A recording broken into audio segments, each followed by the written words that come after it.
ជំរាបសួរបងប្អូនទាំងអស់គ្នាខ្ញុំបាទឈ្មោះសយសុផារិតជាមន្ត្រីកសិកម្មឃុំថ្ងៃនេះដែរខ្ញុំបានចុះមកមើលបញ្ហាបរិញ្ញារបស់កសិករម្នាក់ដែលគាត់ជួបប្រទះជាមួយនឹងសត្វល្អិតបំផ្លាញព្រួយដែលធ្វើឲ្យព្រួយខូចព្រួយស្លោករួញបែបនេះដែលធ្វើឲ្យមានបញ្ហាគាត់មិនអាចផលិតព្រួយក្នុងការទាញយកផ្លែផ្កាបានអញ្ចឹងលក្ខណៈបំផ្លាញបែបនេះគឺវាបង្កឡើងពីសត្វល្អិតពពួកមមាញបៃតងនិងពពួកព្រិចដែលធ្វើឲ្យស្លឹកខូចរមូរបែបនេះហើយវាធ្វើឲ្យស្លឹកខូចអញ្ចឹងដើម្បីដោះស្រាយបញ្ហានេះបានខ្ញុំណែនាំឲ្យគាត់ប្រើពួកសារធាតុប្រចាំពពួក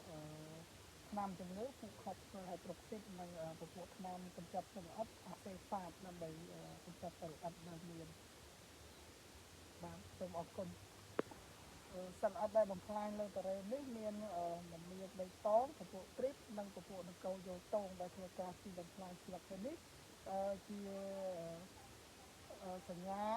ជារោគសញ្ញានៃការបំផ្លាញរបស់នគរយោតងនៅលើដំណាំព្រួយប្រៃព្រួយប្រៃធំ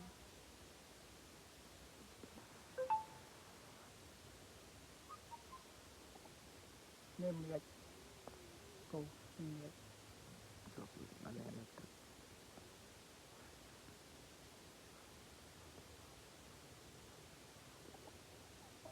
ដែរតកោគូមិញវាទម្លាក់ខ្លួនបាត់ហើយខាងលើក៏សាថ្មីចូលទៅហើយនៅដល់លេងយកយើងមកមើលចឹងទៅយើងការងារថាពិតយើងទៅធ្វើការងារដែរយើងអត់ប្រយោជន៍ជួយខ្ញុំមកយើងខត់3ខ្លួន